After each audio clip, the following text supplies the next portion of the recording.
para falar sobre as projeções, o que se esperar do começo da Copa do Mundo, a Copa que já começou ontem, hoje já temos mais 3 jogos. Está aqui conosco o Júlio Sérgio, que foi goleiro do Santos, é técnico de futebol. Tudo bem, Júlio? Bem-vindo aqui à Jovem Pan, bem-vindo ao Jornal da Manhã. Obrigado, é um prazer participar com vocês. Nós que agradecemos. Ô, Júlio, claro que há uma expectativa muito grande pela estreia da seleção.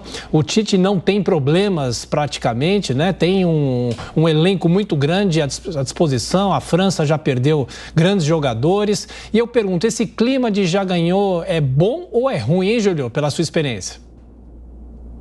Não acho que seja um clima de já ganhou, né? Mas o Brasil chega muito preparado.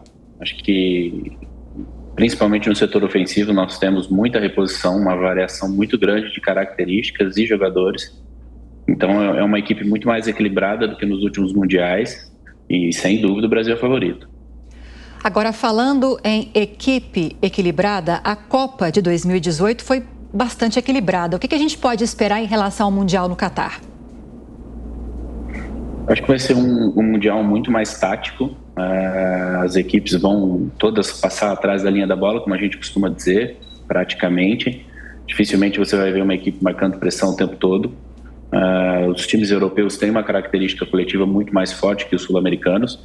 Em compensação, os sul-americanos têm uma qualidade individual muito melhor. E isso é visível no time do Brasil. A Argentina tem uma grande equipe.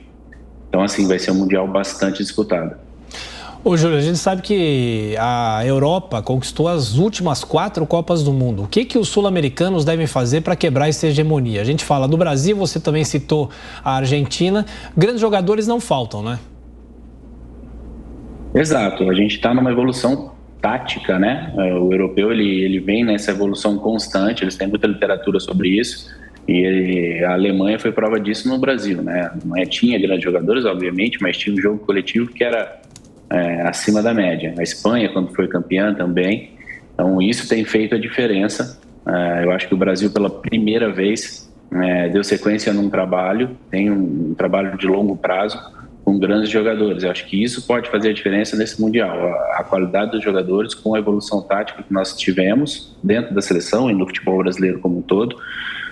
Mas os europeus têm as eliminatórias são muito mais disputadas, né? Teoricamente são mais difíceis, porque aqui são menos países e você acaba jogando contra países que não têm muita tradição, apesar de serem jogos difíceis, mas eles chegam teoricamente mais bem preparados que os sul-americanos nesse quesito. Mas quase todos os jogadores, como atuam na Europa, já estão acostumados a esse nível de competição e como eu falei, o Brasil acho que nunca chegou tão bem para uma Copa como essa.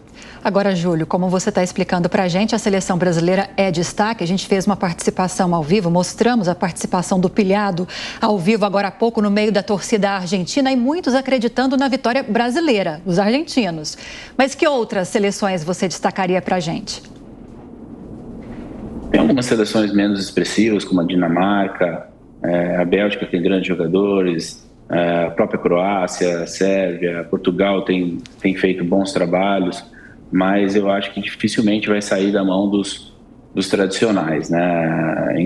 Acho que faz a diferença esses grandes jogadores que atuam em altíssimo nível e que jogam em seleções de mais tradição.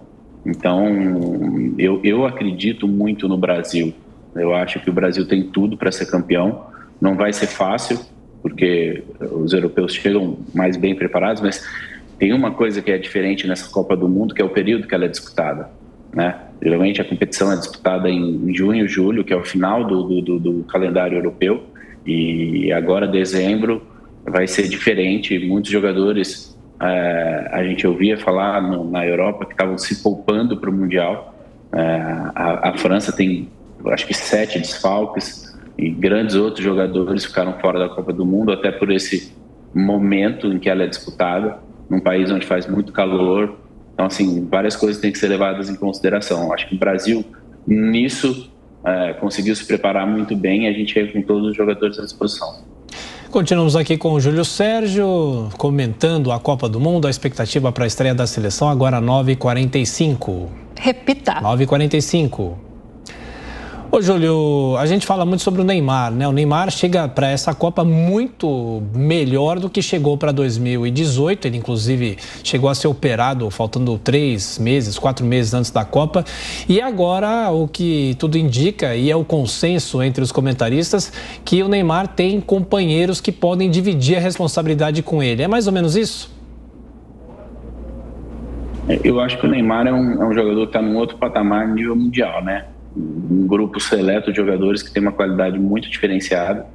É um jogador que sofre constantemente com críticas, ao meu ver, às vezes exageradas, mas você tem razão. Acho que ele se preparou para esse Mundial. Eu acho que ele quer fazer dessa Copa a Copa do Neymar. Acho que no Brasil ele vinha muito bem até se machucar.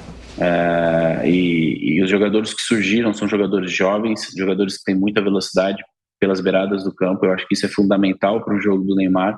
Ele tem uma característica que vem sendo utilizada pelo Tite. Ele está dando muita assistência, jogando numa posição que ele se sente bem à vontade, bem solto no campo, com a qualidade que ele tem individual. E acho que com esses jogadores fazendo todas as movimentações que o Tite gostaria que eles fizessem, eu tenho certeza que ele vai ser um dos destaques da Copa do Mundo.